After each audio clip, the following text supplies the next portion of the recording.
Wednesday, April 16th, 1746. This is the advance battalion of an English government army of 9,000 men. Their objective, Culloden Moor, 4.5 miles southeast of the Highland town of Inverness. Their purpose, the destruction of the Highland Jacobite army of rebellion, a tired, ill-administered force of less than 5,000 men who wait just beyond the top of this ridge. Sir Thomas Sheridan, Jacobite military secretary, suffering advanced debility and loss of memory. Former military engagement 56 years ago. Sir John MacDonald, Jacobite captain of cavalry, aged, frequently intoxicated, described as a man of the most limited capacities. John William O'Sullivan, Jacobite quartermaster general, described as an Irishman whose vanity is superseded only by his lack of wisdom. Prince Charles Edward Stuart, Jacobite commander-in-chief, former military experience, 10 days attendance at a siege at the age of 13. You must understand, without putting too fine a point on it, that the army here is in a total shambles. I've got half my company missing. I just can't find them. They've gone off somewhere to sleep. Your Royal Highness, why exactly are Mr. Sheridan, Sir John MacDonald, and Mr. O'Sullivan handling the administration of your army? Because I chose them. Because I consider those gentlemen to be utterly trustworthy and competent. The first thing my men will find when they do awake is the enemy on them, cutting their throats.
James MacDonald, tacksman, senior officer in a ruthless clan system, who has brought with him onto the moor men whose land he controls.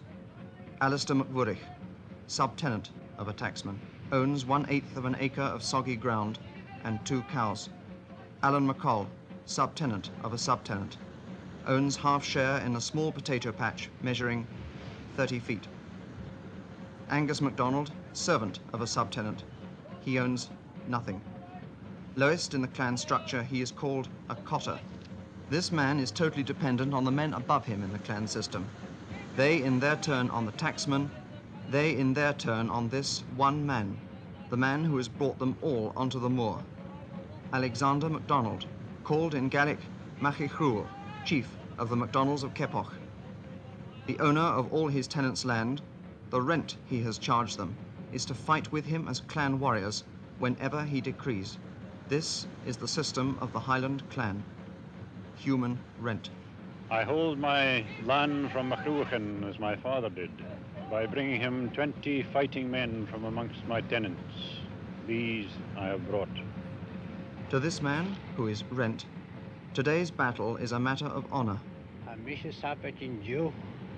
Agus gofuir mu ga vis na anna sapaidir tú mucin cinni mach ich groi agus a bharachar sin go da hapati aharsan is tú mahars.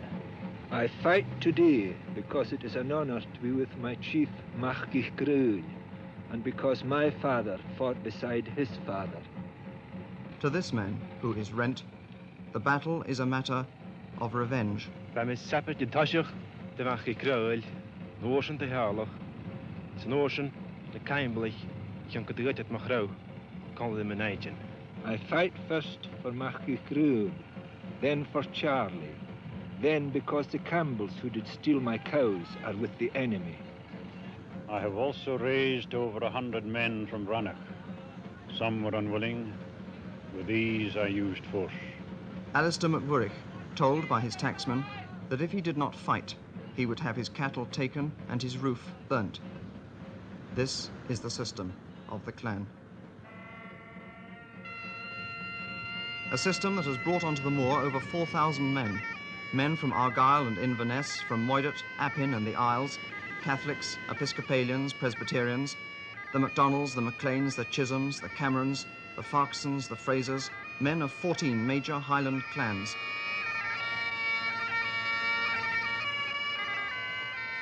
Men like this: Donald Cameron of Lochiel, chief of the powerful Clan Cameron, fearing for the survival of the ancient and ruthless society to which he belongs. Because he is here on the moor, most of the other chiefs are here. Because he is here, Keppoch is here. Because I feel that the act of union with England is a betrayal. Because Prince Charles is a Catholic, and I am a Catholic, and the King in London is a Protestant. Because Charles is part Scot, and I am a Scot, and the King in London is a German. Prince Charles Edward Stuart, the centre of all these men's hopes, himself half Polish. Age 25 and 4 months.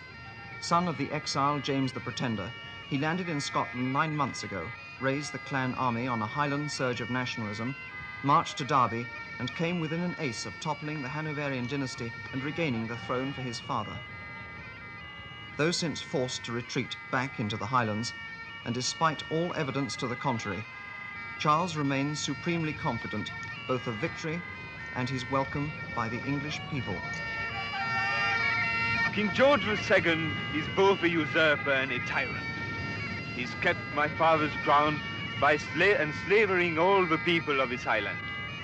He's deemed unpopular, and I know that once victory is mine, the people of England will welcome me.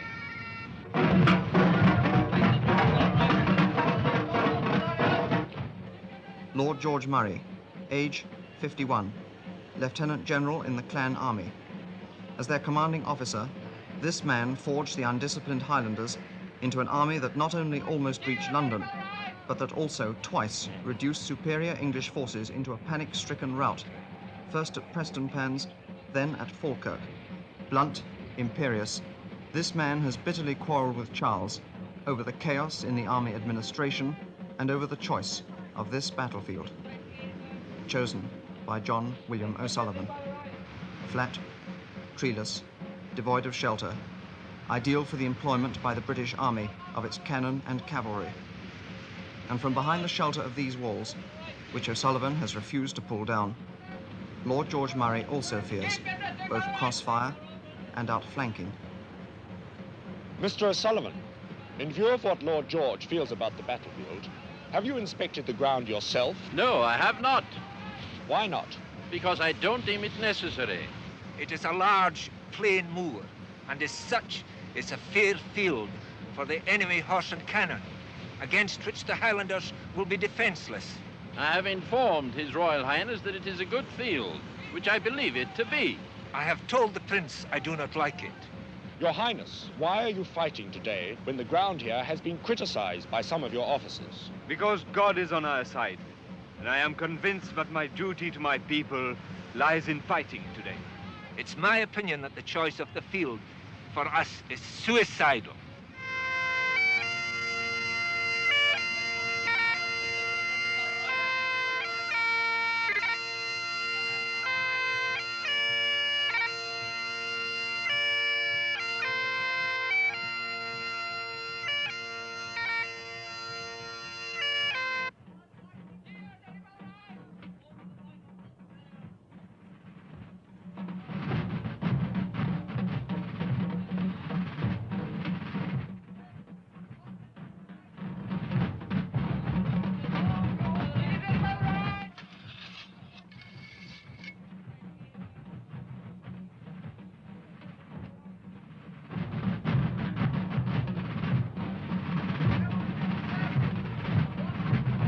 "9,000 men, 16 battalions of infantry, 12 squadrons of cavalry, 8 companies of militia, 220,000 rounds of musket ammunition, 10 3-pounder battalion cannons, 800 3-pound cannonballs, 500 bags of cannon grape shot.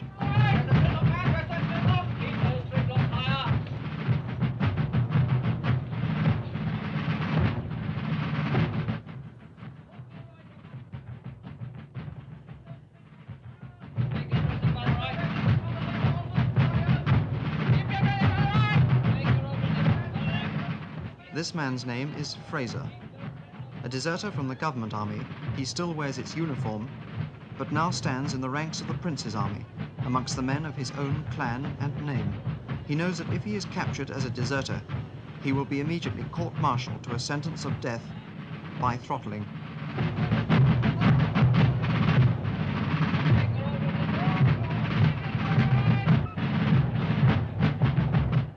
These are the wild geese, 150 exiled Irishmen serving in the army of His Most Christian Majesty Louis XV of France, the most powerful ally of the Stuart cause.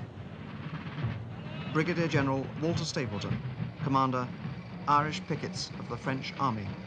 Yes, we're here because Prince Charles is a Catholic.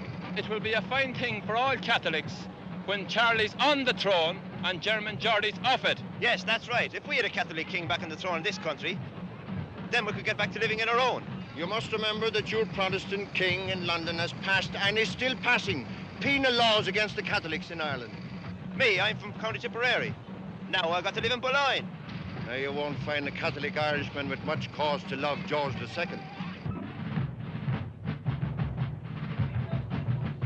William Augustus, Duke of Cumberland, third son of King George II. Age, 25 and 1 day. Commander-in-Chief of the Government Army in Scotland. Salary, £15,000 per year. Alexander Lang, Private. Salary, 6d a day. Patrick McColman, 3 days ago a sergeant, 2 days ago 800 lashes for looting, today a private. John Malaby, Private. Pressed into service. William Roach, Private. 2 years of his pay would not buy even the wig and hat of the officer marching in front of him. Joshua Ward, Lieutenant British Army, a fraternity where the least pretension to learning, to piety, or to common morals would endanger the owner to be cashiered. I want house puffs in the middle of the second line. Inverness. Give me a battery in the center of the front line.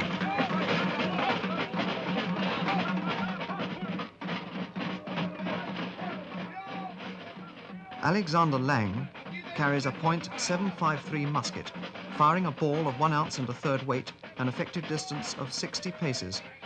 He carries sufficient ball, paper and black powder for 24 cartridges. He carries at his hip a brass-hilted sword and a bayonet with 18 inches of fluted steel. Alistair McVurich carries in his right hand an outdated dragoon pistol, for which he has no further ammunition. What's the gun you're serving? It's a 3-pounder. Right now, it's downright useless. Why is that? Because we've only got 4-pound ammunition for it. I tell you, it's chaos.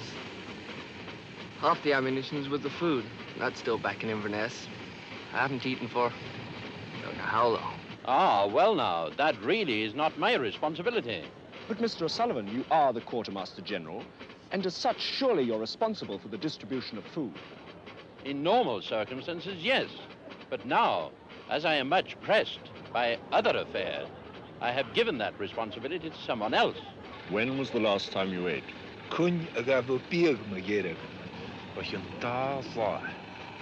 2 days ago.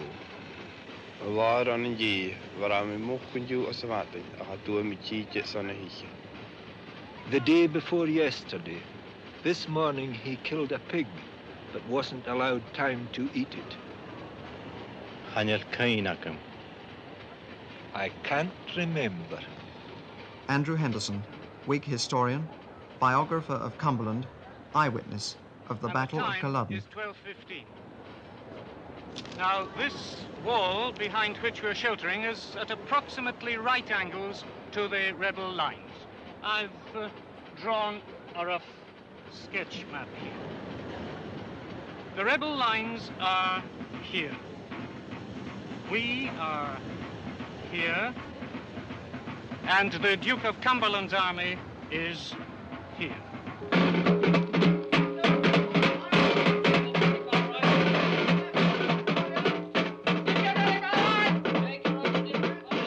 "9,000 men in 16 infantry battalions, 3 of which are themselves Scot. A total of 1,300 regular soldiers from the Lowlands, plus, in reserve, the volunteer militias of Stirling, Edinburgh, Dumfries and Glasgow, a further 8,000 men.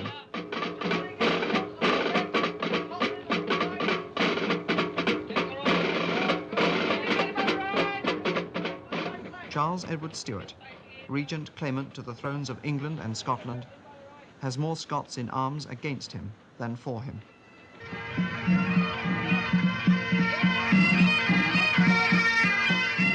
And ranged against him in the Highlands, he has the Whig clans siding with the government, the Munros, the Rosses, the Mackenzies, the MacLeods of Skye, the Sutherlands, and here on the Moor, the Campbells of the Argyll militia.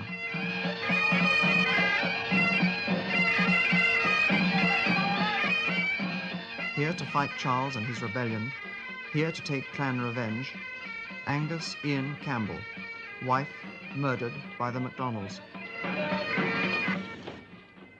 Alistair MacDonald, brother killed by Campbells in cattle raid. For him, loyalties to Charlie mean little. For him, today's battle is a clan battle. The swords those bastards used can cut a man in half.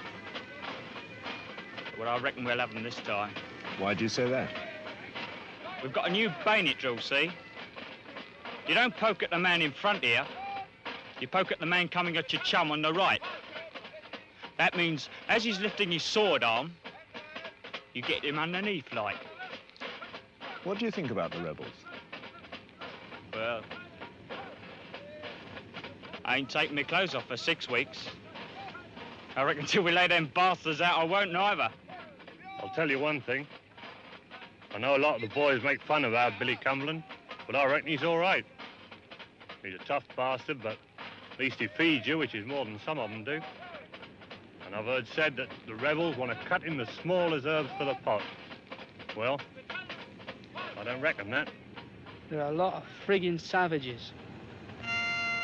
Donald Grant, a farmer, forced a month ago into the Highland army, twice has deserted back to farm and family, twice has been captured and forced to return. Ewan MacDonald, farmer, forced into the Highland army the day before yesterday. With him his son, John Angus MacDonald. The day before yesterday a ploughboy, today a rebel in arms, his age 13.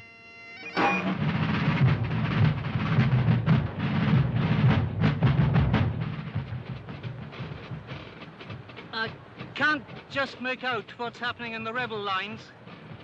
There's much confusion of movement.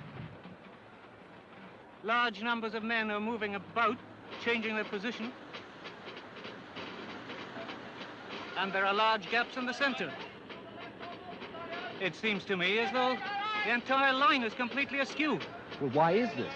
We are all MacDonalds, and as such, we are entitled to stand on the right in the line of battle.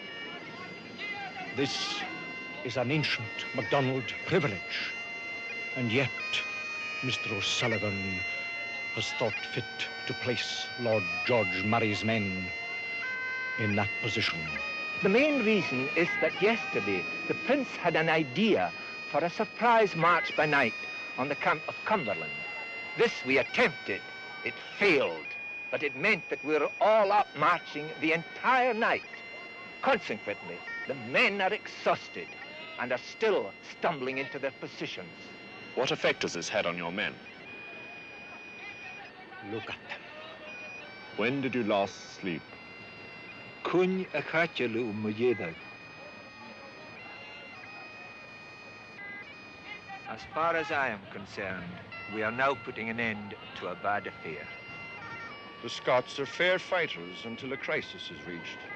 And it's my opinion we've now reached that crisis. With all these things amiss in our army, it would have been better had the prince made some plan for retreat. But Charles has made no plans for retreat. He says that only those who are afraid can doubt his coming victory. He puts from his mind the discontent of the MacDonalds, the fatigue and hunger of his men, the total outnumbering of his army, the thinning of ranks by desertion, the ill choice of battlefield, convinced, as he is, of the invincibility of his men. God is on our side.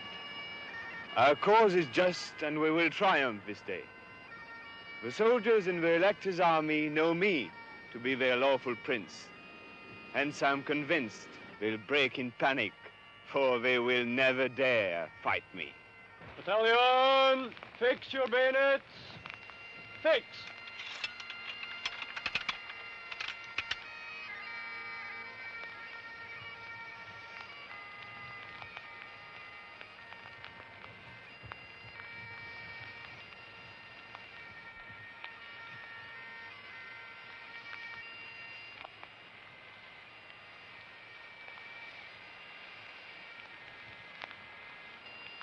This man's name is Chisholm, James Chisholm. A private in the government army, he is also a Highland Scot. This man's name too is Chisholm, Roderick Ork Chisholm. Fifth son of the clan chief, he stands before his men in the prince's army. The Chisholm 500 yards away is this man's brother. Charles Edward Stuart's war is a civil war.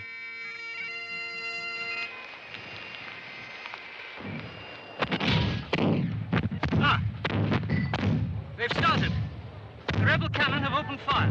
The cannon have opened from the rebel center, and they're over elevated.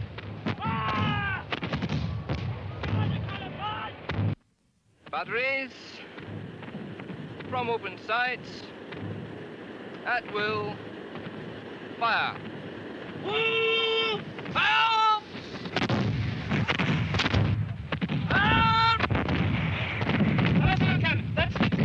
Cumberland's cannon. Cannonades all around me. I'm going to have to shout to make myself heard.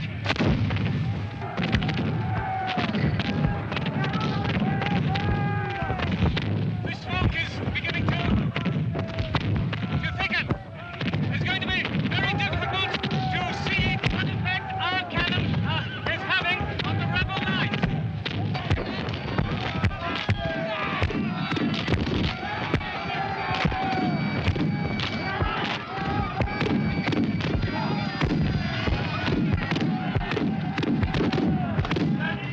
Cast iron ball of 3 pounds weight, fired from open sights. This is round shot. This is what it does.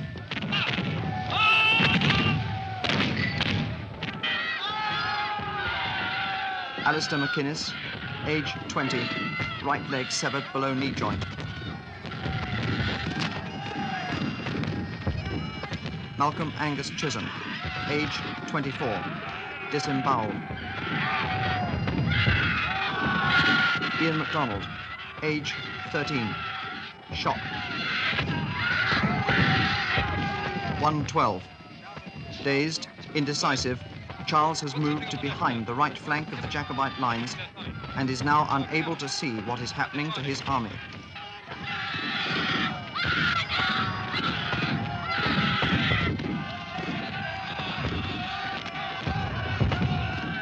Ordered by O'Sullivan to stand in ranks 6 deep, the men on the Highland right make a clear and tight-packed target for the English gunners.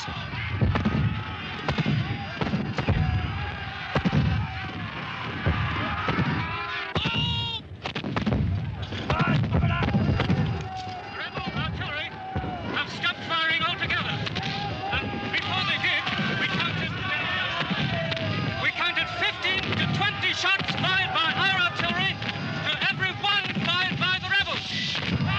117, the second result of O'Sullivan's administration. The Prince's artillery, ill-fed by a sporadic ammunition supply, ill-served by untrained amateurs, ceases fire.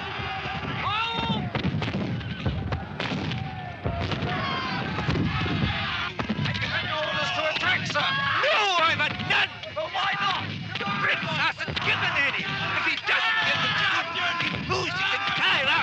being shelled to pieces!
Nobody knows what he's doing.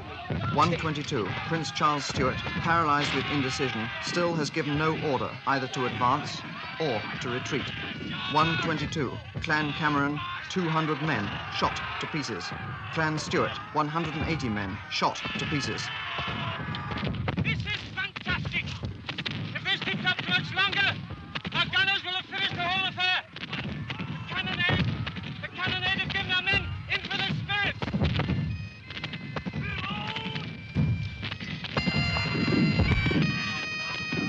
Clan Chisholm, casualties, 47 killed or maimed. This is incredible. Those men have been standing there for 22 minutes. Their gaps yards long in their ranks. The rebels are being literally blown apart. Why are they standing there? Why don't they run? 130. Still no order to advance. Clan Army casualties, 700 dead or maimed.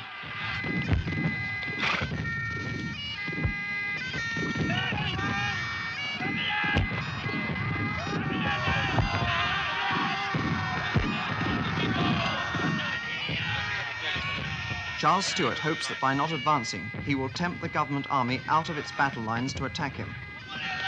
1:32 p.m. Cumberland orders a move, but not the one his cousin is expecting. I want Wolf Battalion to advance to enfilade on the left. Join us.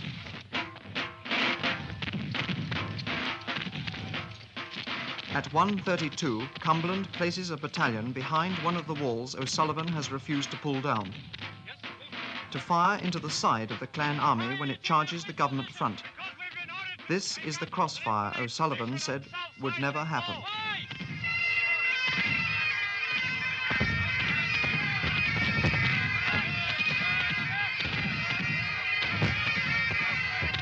Oh, yes. It's units of the Campbell Argyle militia, yes? And the squadrons of dragoons with them. Yes, it's obvious that His Royal Highness has decided to have units of the Campbell Argyle militia and some squadrons of dragoons to go down behind the south side of this wall, out of sight of the enemy, to take them in the rear and outflank the rebels.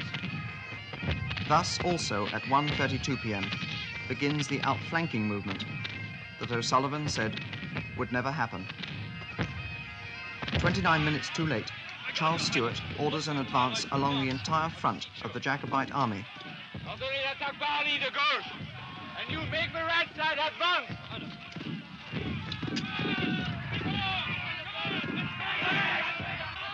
But the message fails to reach the right wing. Casualties, 850. And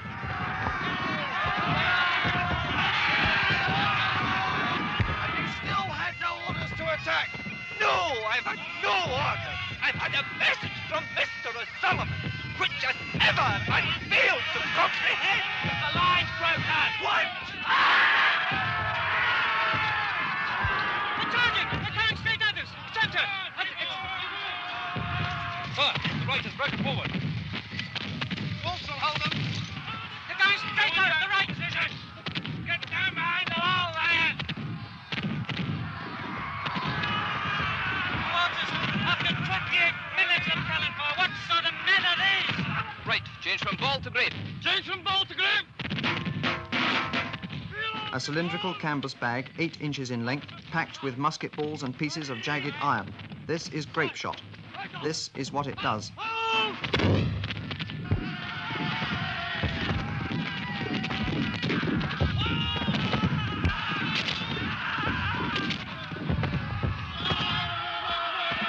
It must be the grape. The centre has collided with the right. There's great confusion. Body's falling.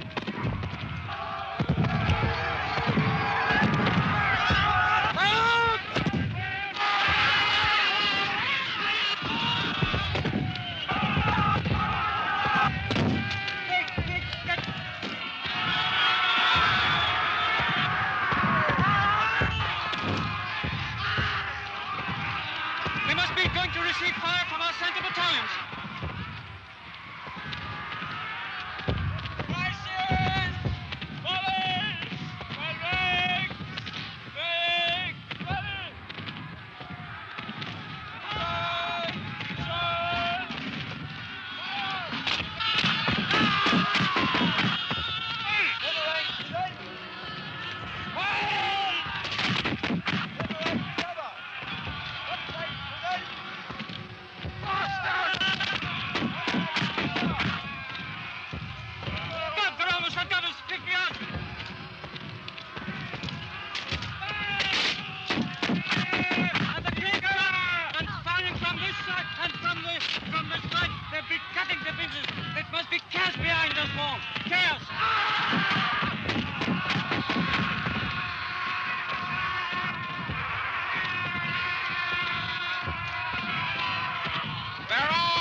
Towards this one regiment, Barrel's 4th of Foot, heads the entire right of the clan army.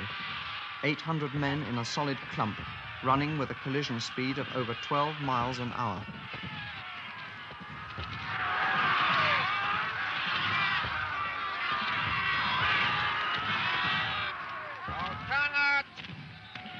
Firing!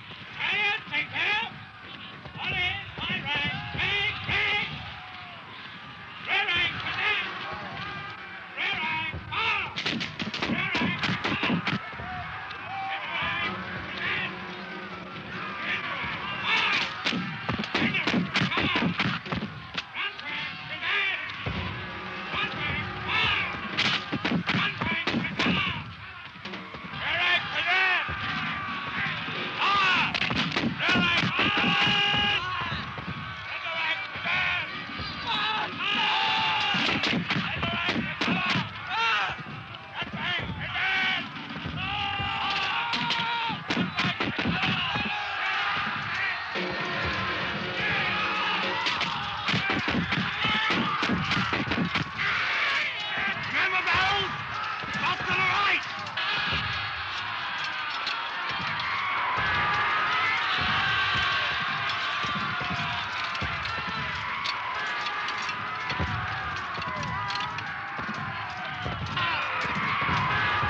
General Huff, advance flies and sepals, and support on the left.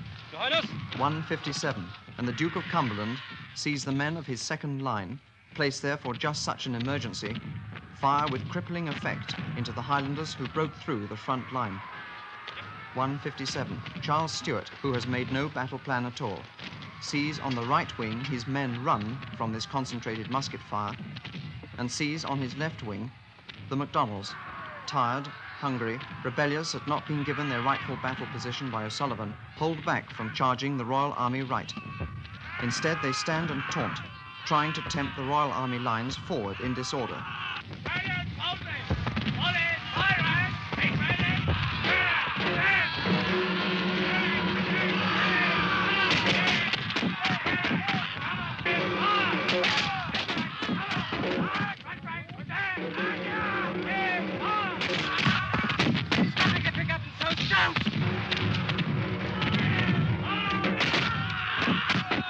Fangen an, Steine nach uns zu werfen.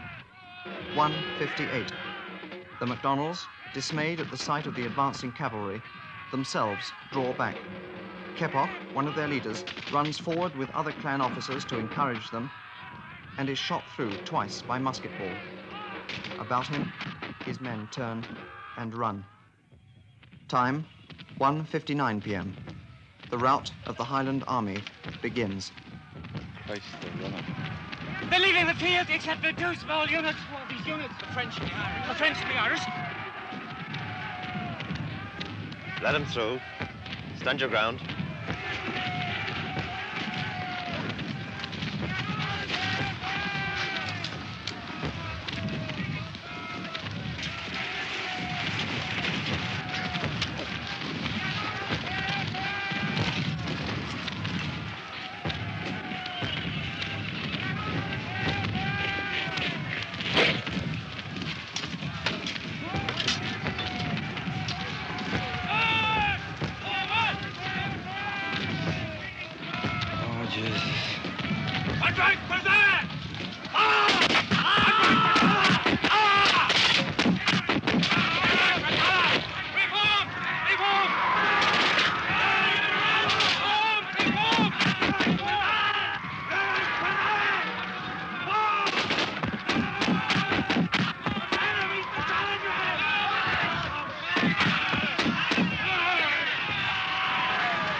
Walter Stapleton, commander Irish pickets, cut down with 100 of his men, as the Scots about them run. Let's stop the wreck. Where are you going, you? We're reformed. On va faire rôtir les rangs. Charles Stuart tries to rally his men. No, I don't want to. Pray stand with me, your prince, he cries. Pray stand with me but a moment, otherwise you ruin me, your country and yourselves, and God forgive you. But it is too late. At 2:01 in the afternoon, his cause in ruins, Charles Edward Stuart is led from the battlefield by the man most responsible for his defeat. As Charles leaves, a senior clan officer screams after him, "Run, you cowardly Italian." Mr. Fawcett, Your Highness, you will order the General cease fire. Your Highness.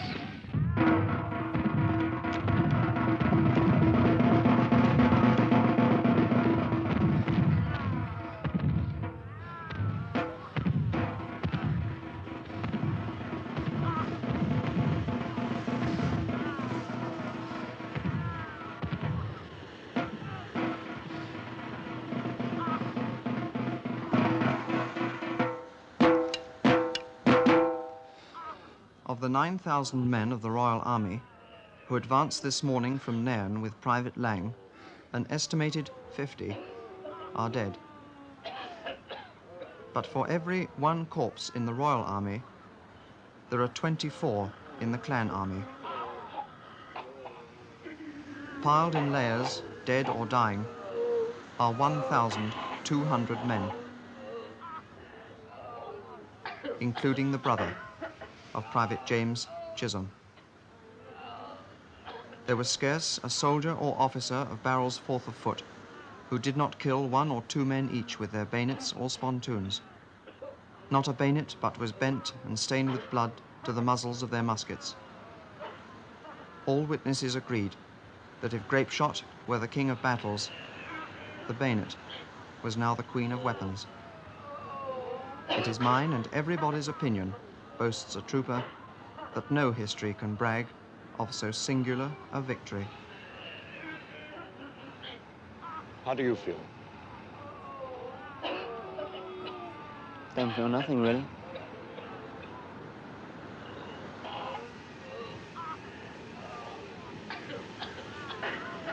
rifle, all right. Well, now it's over.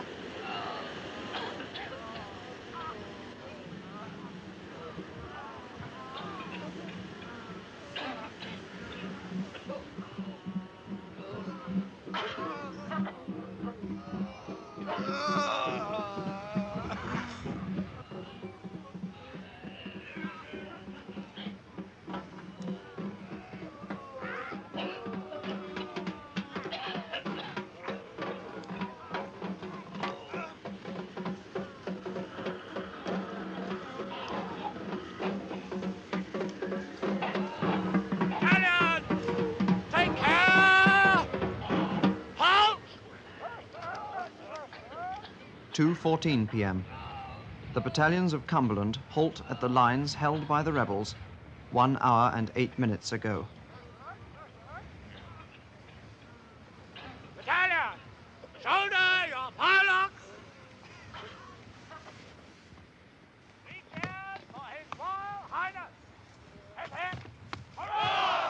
Thus has ended the last battle to be fought in Britain and the last armed attempt to overthrow its king. The establishment has been saved, peace restored, church, crown, trade and commerce safeguarded.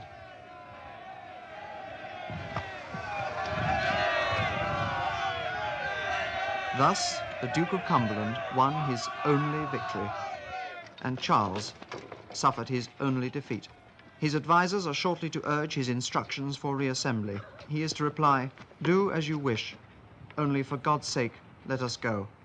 Charles Edward Stuart, his cause now in ruins, has given one order too many.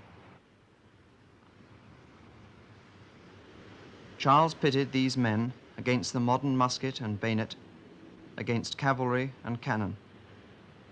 Thus, in 1 hour, 8 minutes, he has reduced the flower of the Highland clans to twitching, limbless corpses.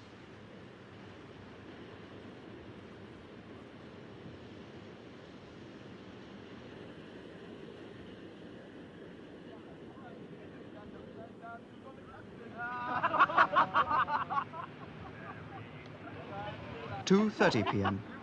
and His Royal Highness the Duke of Cumberland orders rum and brandy, cheese and biscuits for his brave boys. For the wounded and dying clansmen on the moor, there is to be different treatment.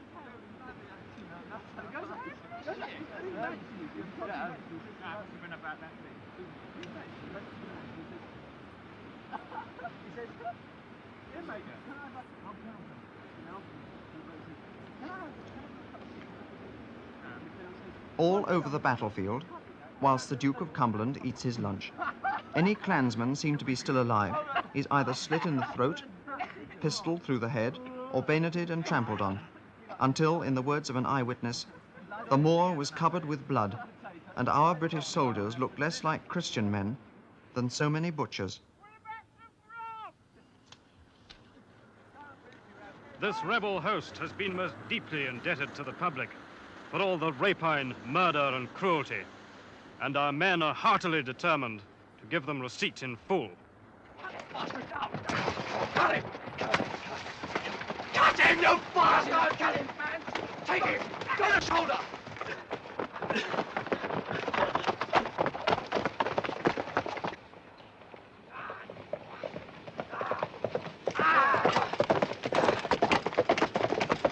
I'm letting my regiments of horse loose after the battle, in order they may have some sweets with all their fatigue.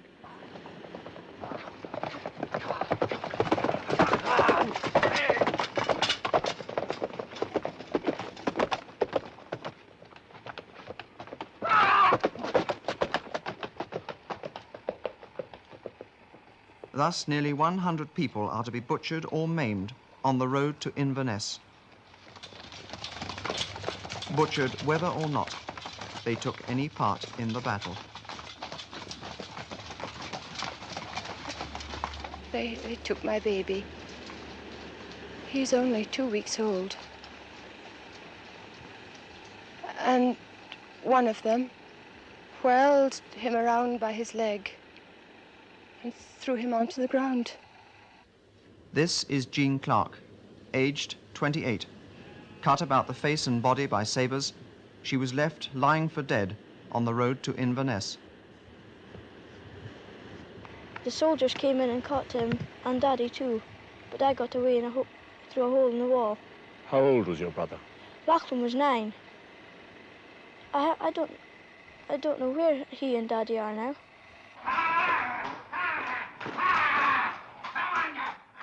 4 p.m. Inverness. James Ray, trooper, Kingston's Light Horse. The first man of Cumberland's army to enter the Highland capital, the first man to show its inhabitants what is to be expected from an Englishman protecting his liberty and his Protestant religion.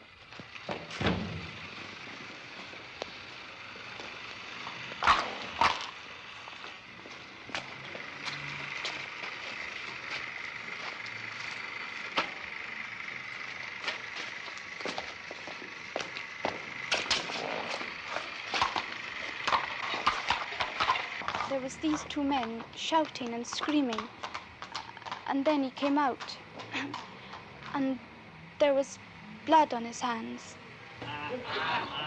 These troopers from the Duke of Kingston's Light Horse Regiment are later to be commended by Cumberland for their zeal in the pursuit. Each of them comes from Nottingham. Each of them by trade is a butcher. James Ray himself, who like the other troopers of Kingston's Light Horse played his part in the battle when it was over, is later to return to Nottingham, where his regimental colours are to be laid to rest with great pomp and ceremony. To the perpetual fame and immortal memory of the Duke of Kingston's Light Horse, where, amongst others, on the 16th day of April 1746, they performed many and glorious exploits in routing and entirely subduing the perfidious rebels. Long may the county of Nottingham flourish. God save our ever august King.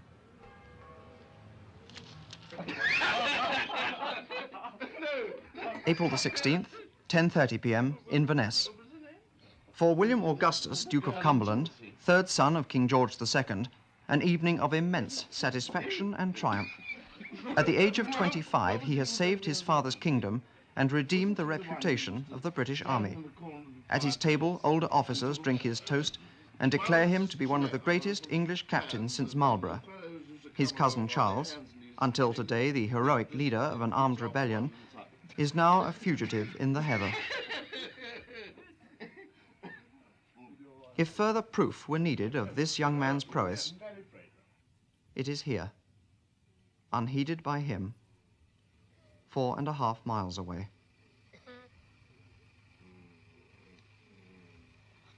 This is Lachlan MacDonald of Lochaber. Right leg severed below the knee joint. He's been lying on the moor, untended, for 13 hours. For most of the time, it has been raining.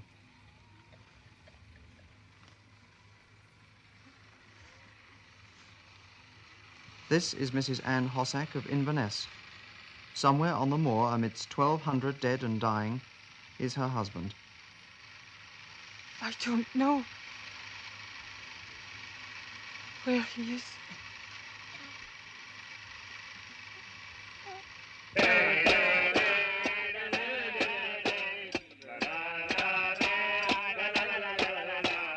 For Alexander Lang, Private, Barrel's 4th Regiment of Foot, this evening is also one of immense satisfaction. His regiment has acquitted itself with honour on the field of battle. He himself has dispatched 3 of the rebels, and above all, he himself has escaped death and maiming. Battalion will take care while the casualty lists are read.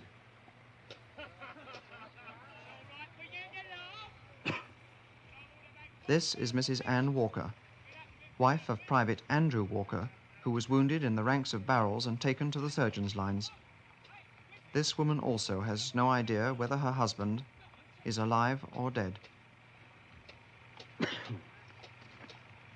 It is given out this morning of Thursday, 17th April, that the following officers and other ranks of Major General William Barrel's Regiment of Foot were either killed or have since died from wounds, resulting from the glorious victory inflicted yesterday over the rebel army. Killed, Captain Lord Robert Carr. Other ranks, Sergeant Paulman, Privates Baker, Barstow, Dyke, Finch, Lowell, Lawson, Meacham, Napper, Osborne, Smart, Williamson. Wounded, and since died in the surgeon's lines, Corporal Lockhart, Privates Davis, Pollock, and Walker. Battalion, take care. Battalion will dismiss, save for the duty picket. Battalion, dismiss. You treated Private Walker a short while ago, Doctor. Yes, I did. What did he die of? This one, he died of shock, if I remember correctly. Why was that? He was an amputee. I had to take his arm off. Hey! Do you know what? What is our young Billy's pleasure? Because we fought with such gallantry. His Royal Highness thanks all ye officers and men for their gallant behaviour. Get out of naval. His Royal Highness releases all ye military prisoners who were this day in custody of the provost. You heard about the wounded? Well, yes, I'll talk about it. They're going to pay 12 guineas out of the Duke's own purse for all those wounded in the battle.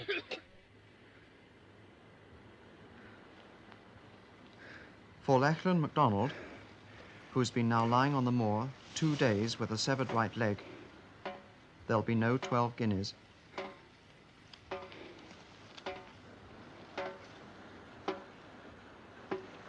Orders for Friday, 18th April, 1746. A captain and 40 foot to march directly and visit all the cottages in the neighbourhood of the field of battle.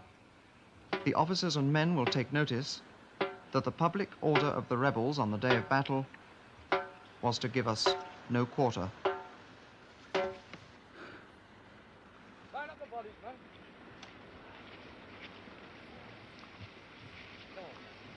Come on, quick as you can. Another one over there.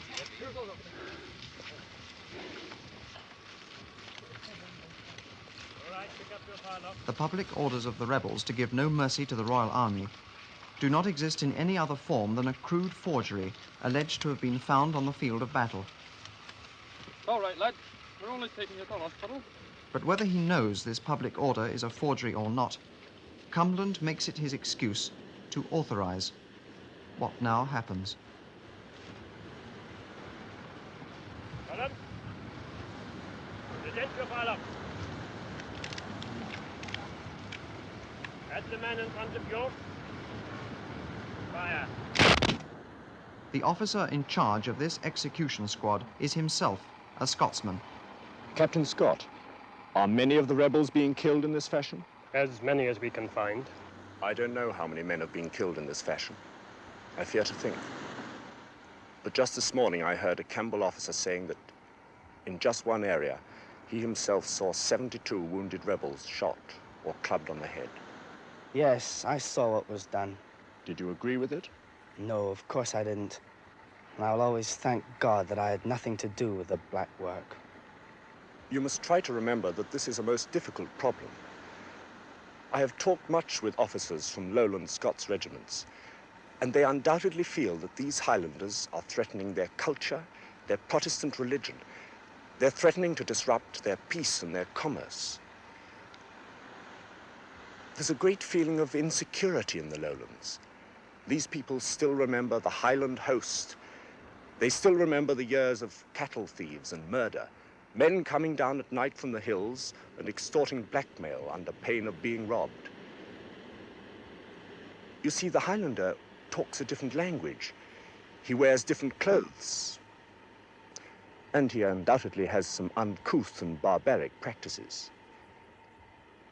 For all these reasons, I think you'll find most lowlanders hold the man from this part of the country in contempt and hatred, much more so even than the English do. Why is your army treating the prisoners and the wounded like this? Of yourself, for instance, it's been said you're keeping the prisoners in Inverness without warmth, food and water, and that you're even withholding medical dressings from them. Surely this is against all bounds of humanity. Look, I think the point somewhat eludes you. These men are rebels and barbarians. and as such are to be rated as cattle and treated as cattle. Get that thing back out of the way, please. For 3 days and nights since the battle, these men, many of them stripped of their clothes, many of them dying from gaping wounds, have been lying in cold attics and damp cellars, awaiting removal to the prison ships anchored in the Firth. The British Army authorities have withheld from them even medical dressings, thus hoping to solve the acute lack of prison space by ensuring the mortality rate remains high. We get no food, no light, no medical dressing. Get the egg gear, worry about it. The belt here too. The smell in here is terrible.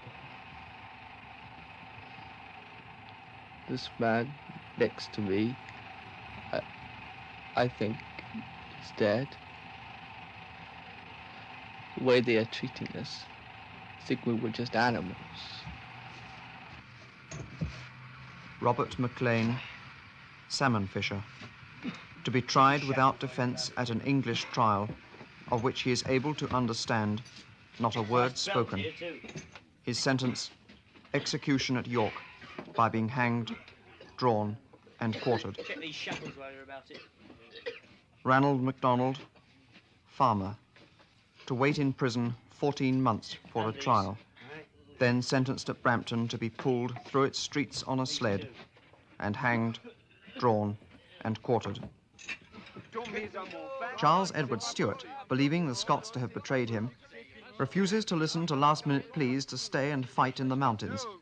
Curtly and without a word of thanks, he dismisses the Highland army.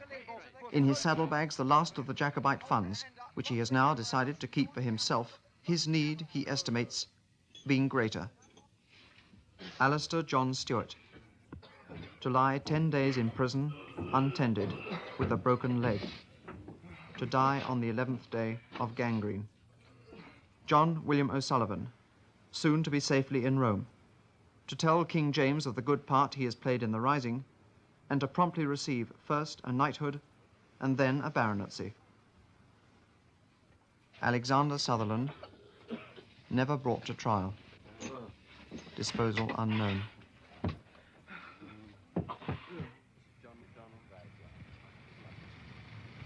Lord George Murray, who to the end blamed Prince Charles and his Irish administration for the defeat at Culloden, is soon to leave Scotland forever, forced to seek exile in Europe.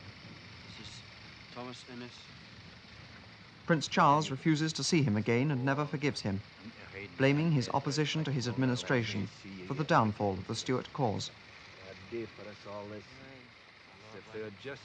Lord George Murray, estimated by some as one of the most brilliant generals of the 18th century, who, if left to his own counsel, could perhaps have turned Culloden into a victory.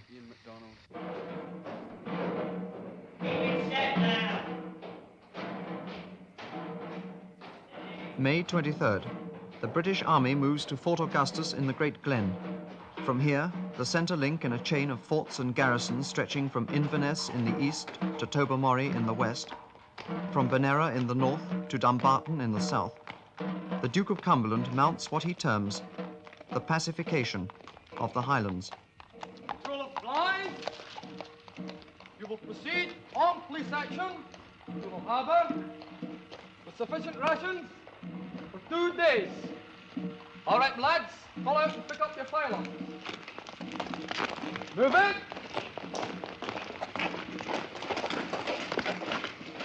Lord Sackville, what is the function of these patrols?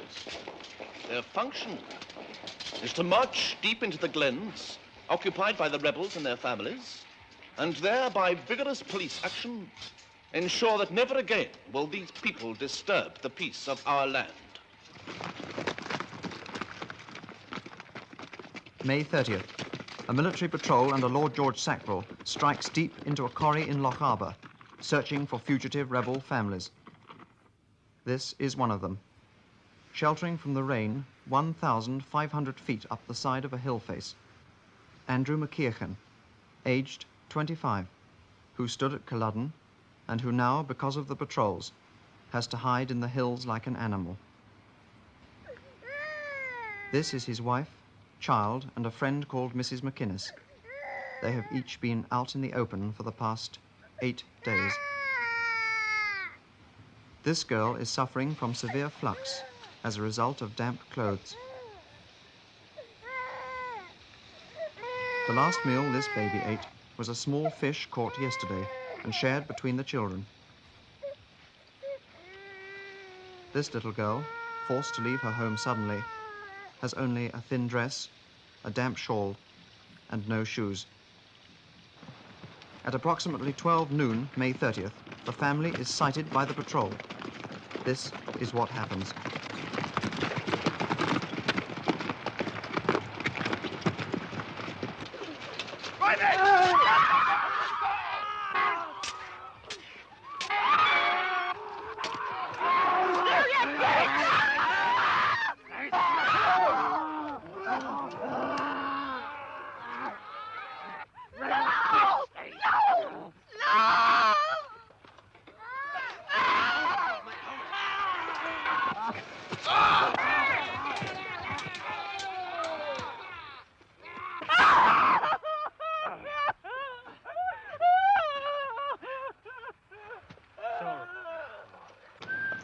I don't know.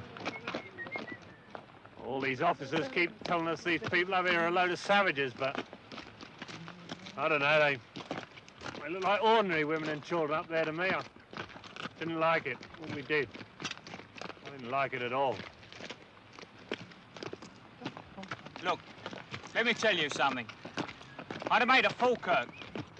He had his head split open. Like that. So don't try and make me go all weeping like over what happens to these bastards, eh? Just don't try it.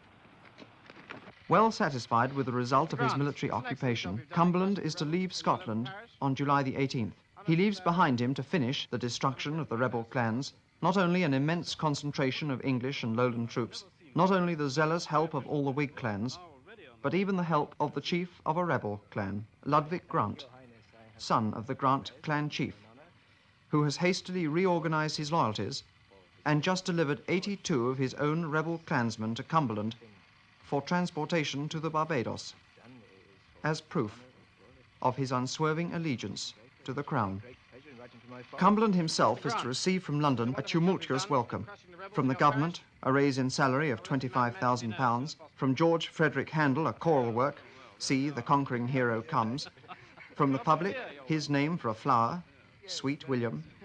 From the Scots, his name for a weed, Stinking Billy.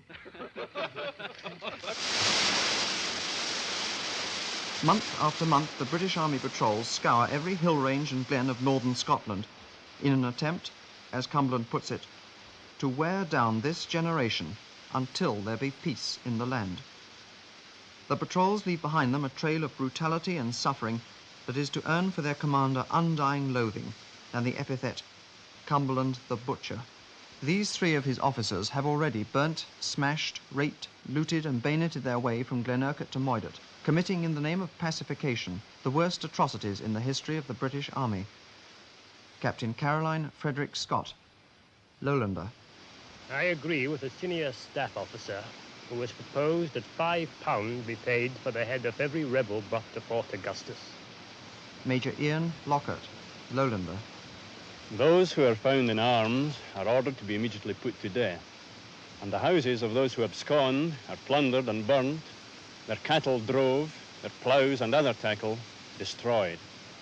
Lord George Sackville, Englishman, 3rd son of the Duke of Dorset. We have detachments in all parts of the Highlands. The people are deservedly in a most deplorable way and must perish, either by famine or by the sword. A just reward for traitors. We hang or shoot everyone that is known to conceal the pretender, burn their houses, take their cattle. The pretender, Charles Edward Stuart, object of the largest single manhunt in British history, now disguised as an ordinary clansman, much addicted to the little bottle he carries in his hip pocket, suffering from dysentery, is to spend the next 5 months scrambling amidst the rocks and hills of the Western Highlands, sheltered and hidden by its people who remain loyal to him and never betray him, until in September he takes a ship for France and security, leaving behind him nothing, nothing but a legend. Bonnie Prince Charlie. Ma bonnie moorhen, ma bonnie moorhen, up in the grey hill down in the Charles Edward Stuart, the Bonnie Moor Hen, is to walk out of the lives of the people he has led into so much suffering with scarcely a backward look in their direction.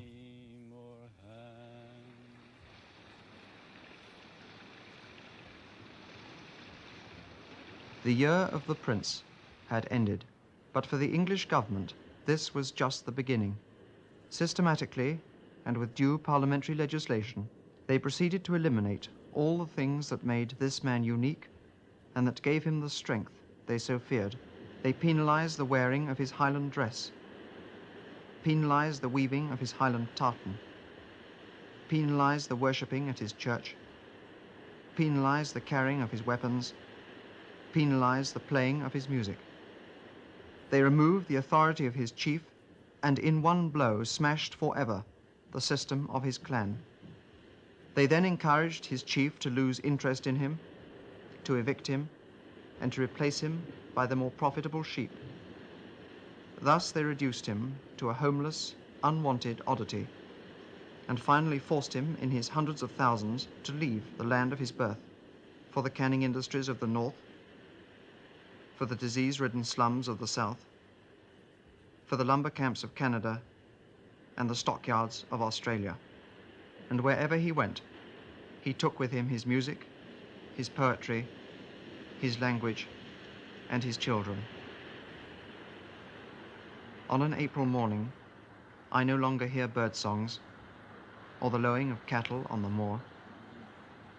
I hear the noise of sheep and the English language, dogs barking and frightening the deer. Thus, within a century from Culloden, the English and the Scottish Lowlanders had made secure forever their religion, their commerce, their culture, their ruling dynasty, and in so doing had destroyed a race of people. They have created a desert and have called it peace.